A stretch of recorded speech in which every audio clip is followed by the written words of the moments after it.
Habari ndugu Mswahili, leo nimepata nafasi ya kuja Annex Beach.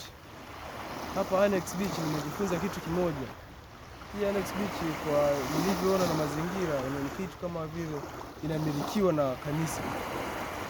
Nasema kwamba ili ufanikiwe kwenye maisha, ule muda umepata nafasi ya kuanza, yani usianze kitu kidogo, anza kitu kwa ukubwa.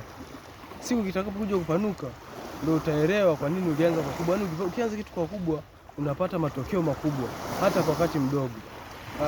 Waroma tabia yao ni kwamba wana ile tabia kwamba wakitafuta kiwa na poli wanalifuata, wanaenda kule wananunua, yani wanaenda polini wanajichimbia kule, wanaanza kujenga majengo. Baada ya muda ile poli linakuwa kubwa, yani maendeleo yanakuwa makubwa, yanakuwa makubwa. Kisha kuwa makubwa, nyie sasa mnaanza kuwafuata kule walipo, wenyewe wanaanza kupata faida.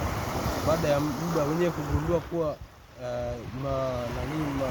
thamani ya kile kitu yeye mnakipata kwa bei kubwa sana, lakini wenyewe walichukua kwa bei ndogo. Hata wewe ni hivyo hivyo kwenye mafanikio. Ukitaka kuanza, usianze kujenga sehemu, kwa mfano hela ya kujenga, unaweza kujenga sehemu kubwa lakini ukajenga kaeneo kadogo tu. Ukijenga kaeneo kadogo hivi, watu watajenga, watakuziba. Kumbuka uwezo kujenga kununua sehemu kubwa unayo, lakini wewe ukajenga tu sehemu ndogo hivi. Ukijenga ile sehemu ndogo, watu watakuziba kwa pembeni pale. Siku utakapotaka wewe kufanya mabadiliko na kupanua sehemu hiyo kubwa, utashindwa. Kwa nini? Kwa sababu umezibwa pale, hauwezi kufanya, na utabidi watajirishe wale ambao wako majirani zako, watatajirishe. Lazima utanunua pale.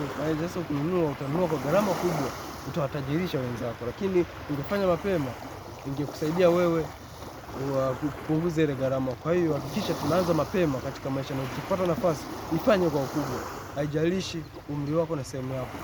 Wako Thomas, life coach, public speaker. Njoo nami jiunge, ambatana nami kila siku ili uweze kupata maarifa, kwani mimi nabadilisha maisha. Maisha yakibadilika, hata mwelekeo wa pesa pia unabadilika. Wanauliza mbona naongea kitu gani? Hapana, mimi naongea kuhusu swala la maarifa. Asante.